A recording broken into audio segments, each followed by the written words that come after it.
देखिए ताबड़तोड़ गोलियां बरसी हैं, तड़ातड़ गोलियों की तड़तड़ाहट की आवाज इलाके में गूंजी है। 50 राउंड के आसपास फायरिंग की खबर है और इस बीच बाजार बंद का ऐलान हुआ है तेजा सेना की ओर से। और सहयोगी सौरभ मेरे साथ इस वक्त लाइव जुड़ रहे हैं। सौरभ, एक तरफ आनंदपाल के गैंग के वो गुर्गे जो अपने गैंग को एक्सपांड कर रहे थे और पैसे इकट्ठा कर रहे थे राजू ठेहट को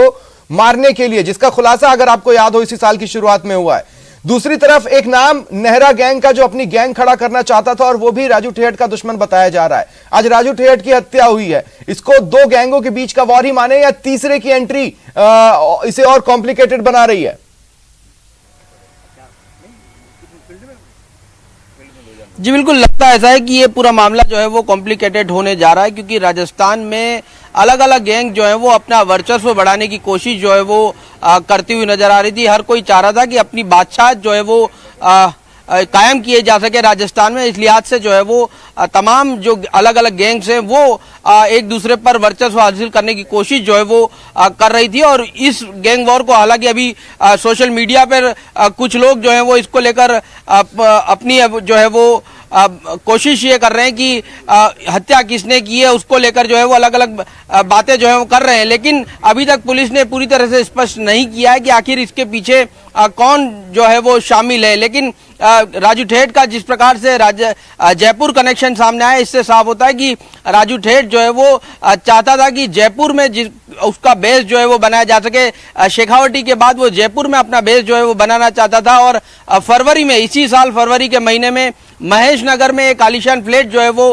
उसने लिया था और वहां से जो है वो अपनी गैंग संचालित करने की कोशिश जो है वो उसके द्वारा की जा रही थी। बताया जाता है कि करोड़ों रुपए का वो फ्लैट था और उसमें जो है वो उसने काफी इंतजामात जो है वो किए थे। चाहे बात उसकी सुरक्षा की हो तो उसने कई सीसीटीवी कैमरे जो है वो लगाए थे और जिस जगह पर रहता था उसके पास ही एक गेट जो है वो उसने अपनी सुरक्षा के मद्देनजर बनवाया था, ताकि उसकी सुरक्षा पे किसी प्रकार का खतरा जो है वो ना हो सके। लेकिन इसकी भनक जो है वो महेश नगर थाना पुलिस को लगी और उसके बाद जो है वो उस पर शांति भंग में उसे गिरफ्तार किया गया और 3 महीने पहले ही उसकी जमानत जो हुई और उसके बाद वो सीकर चला गया। और उसके बाद जिस प्रकार का घटनाक्रम सामने आया, पूरे राजस्थान जो है वो इस वक्त इस घटनाक्रम को देख रहा है। लेकिन कई तरह के सवाल जो है वो खड़े हो गए कि आखिरकार इस पूरी गैंगवार के पीछे कौन है, कौन लोग थे जिन्होंने इस पूरी गैंगवार को जो है वो अंजाम दिया है। हालांकि अभी भी पुलिस जो है वो जांच कर रही है, पता करने की कोशिश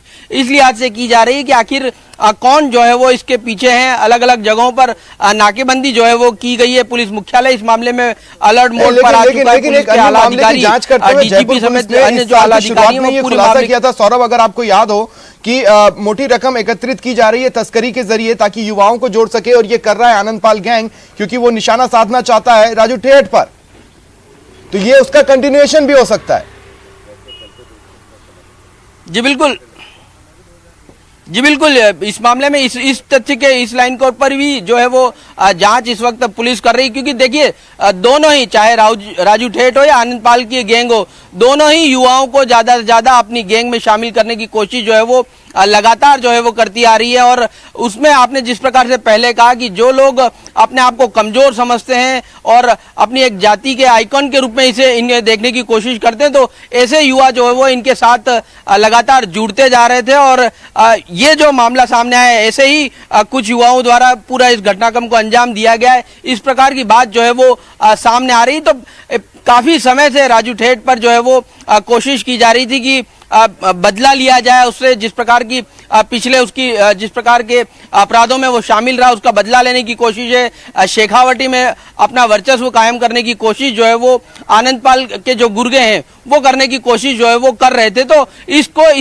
इस कड़ी के रूप में भी देखने की कोशिश पुलिस द्वारा की जा रही है कि आखिर कौन लोग जो है वो इसमें शामिल है। लेकिन जिस प्रकार से सामने आया कि आरोपियों ने, जिन बदमाशों ने इस पूरे घटनाक्रम को अंजाम दिया है, उन्होंने वीडियो भी बनाया, इस प्रकार की भी बात जो है वो सामने आ रही है। तो पुलिस अभी जांच कर रही है, लेकिन पुख्ता रूप से कहा नहीं जा रहा कि आखिर कौन सी गैंग जो है वो इस पूरे घटनाक्रम में शामिल रही है। लेकिन जांच जो है वो की जा रही है। पंजाब हरियाणा बॉर्डर पर जो है वो यहाँ पर समझने की जरूरत है कि पुलिस का अपना एक मुखबिर तंत्र होता है लेकिन उस वो मुखबिर तंत्र थोड़ा सुषुप्तावस्था में बीते कुछ दिनों में इसे अगर कुछ केसेस की बात करें तो वो जाता हुआ महसूस हुआ। एक बार फिर से उसे एक्टिव करना होगा, साइबर सेल को अलर्ट पर रखना होगा, जो नंबर्स आपके पास हैं उसकी ट्रैकिंग और ट्रेसिंग को आपको बढ़ाना होगा, क्योंकि आप देखिए खुलेआम इस तरह से वारदात को अंजाम दिया गया है, जो ये बताता है कि पूरी प्लानिंग थी, पूरी अंडरस्टैंडिंग थी और वो ये भी जानते थे कब, कहां, किस जगह पर क्या क्या होगा और हमें क्या क्या करना है।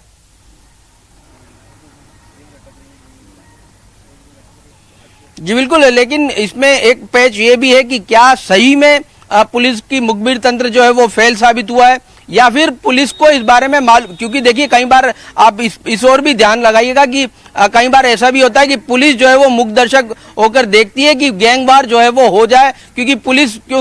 हर मामले में अपराधियों पर शिकंजा नहीं कस पाती, तो पुलिस भी मुक्त होकर देखती है कि कोशिश करती है कि गैंगवारी हो जाए और आपस में ही ये जो अपराधी हैं वो निपट जाए, ये भी देखने को मिलता है। तो इस लिहाज से इस मामले में ये भी देखना होगा कि आखिर पुलिस, क्योंकि जिस प्रकार से इस साल की शुरुआत में ही इस बात सामने आई थी कि राजू टेट पर जो है वो हमला हो सकता है, कई लोग जो है वो इसकी प्लानिंग जो है वो कर रहे हैं, और क्या कारण